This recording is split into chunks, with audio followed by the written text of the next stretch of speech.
माँ कहती तपस्या करो, लेकिन धन्य है सुनीति। सुनीति ने कहा बेटा माँ ने तो अच्छा ही कहा है, तपस्या करने के लिए कहा ना। वो माँ धन्य है जिसका बेटा भगवान का भक्त हो, भगवान का भजन करे। पुत्रवती जुबती जग सोई, रघुपति भगति जास सूत होई। पुत्रवती जुबती जग सोई, रघुपति भगति जास सूत होई। पुत्रवती। सुनीति ने कहा बड़ा सुंदर कहा है तेरी माँ ने, तू बेटा तपस्या कर,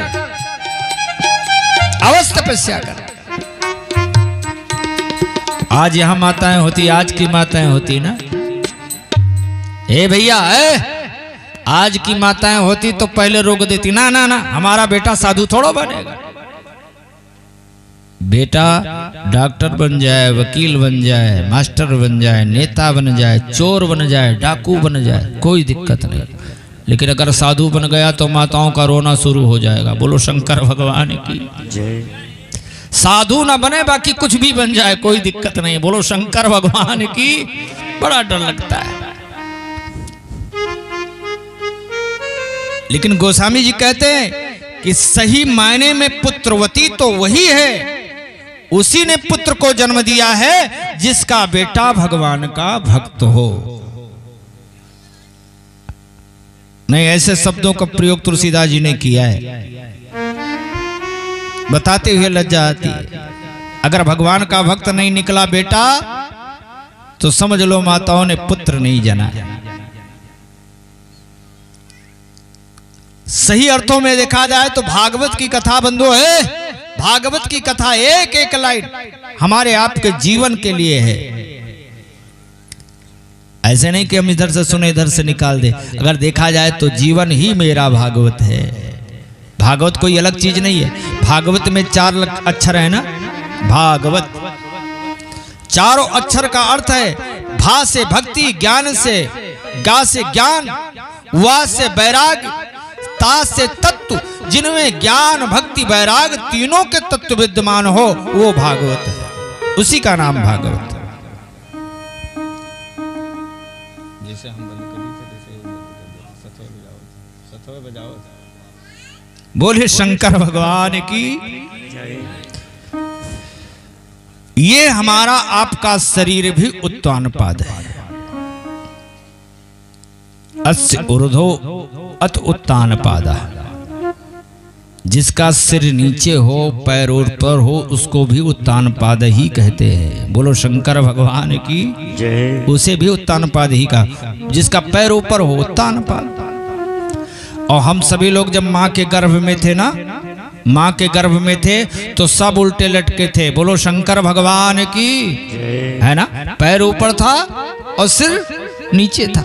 हम सभी लोग उत्तान पाद है और हम सब के पास 2 पत्नियां हैं, सुनीति और सुरुचि। सुनीति किसे कहते हैं? शास्त्र।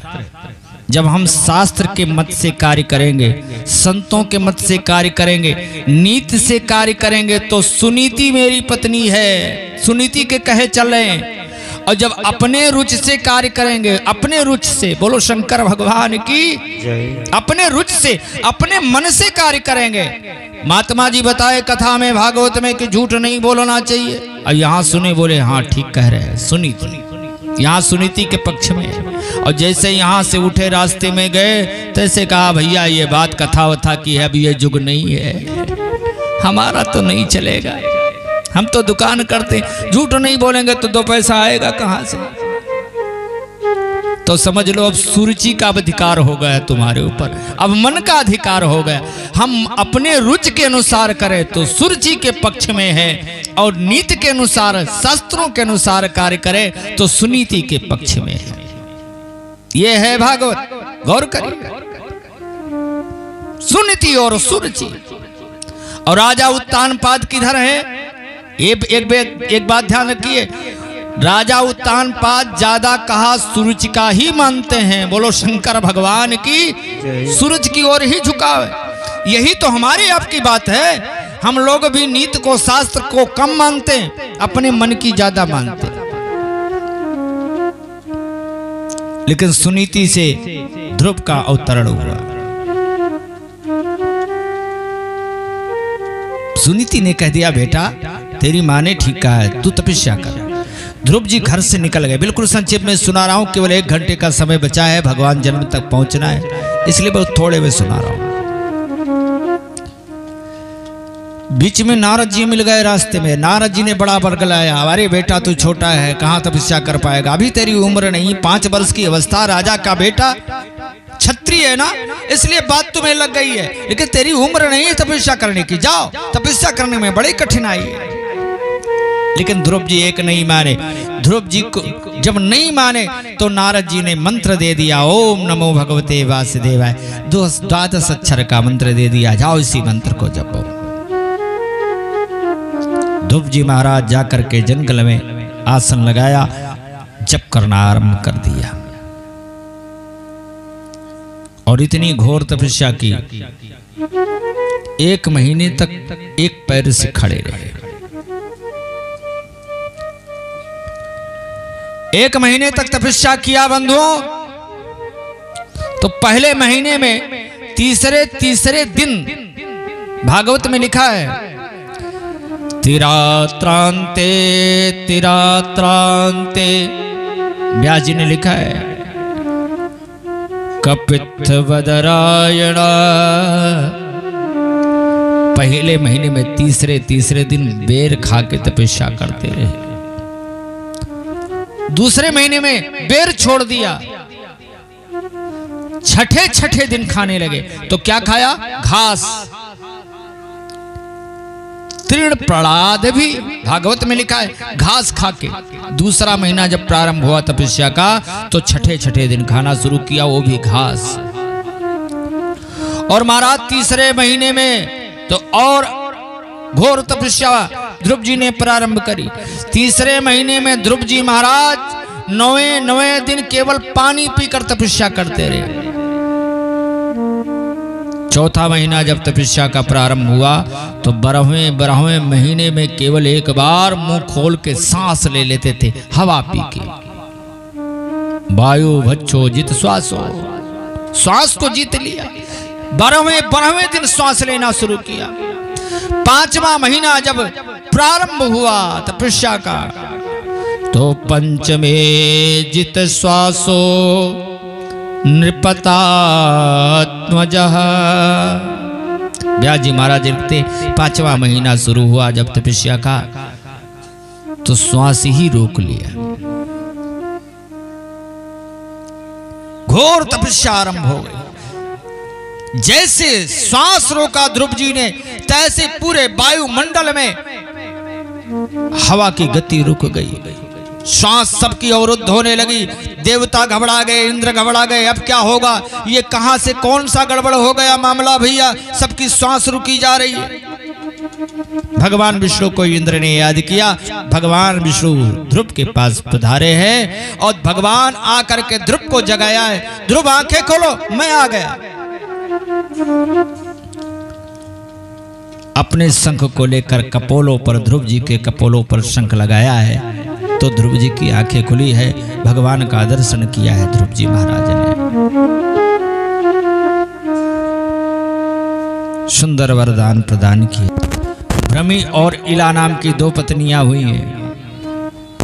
ध्रुव जी महाराज 60,000 वर्ष तक घोर राज्य चलाया है। जब ध्रुव जी के जाने का समय हुआ है बंधुओं, भागवत में वर्णन है, ध्रुव जी के जाने का समय हुआ है तो मृत्यु आई, दूर खड़ी रही हाथ जोड़ी बेचारी। मृत्यु ने कहा, महाराज मैं आपको ले नहीं जा सकती, आपको मैं दंड नहीं दे सकती,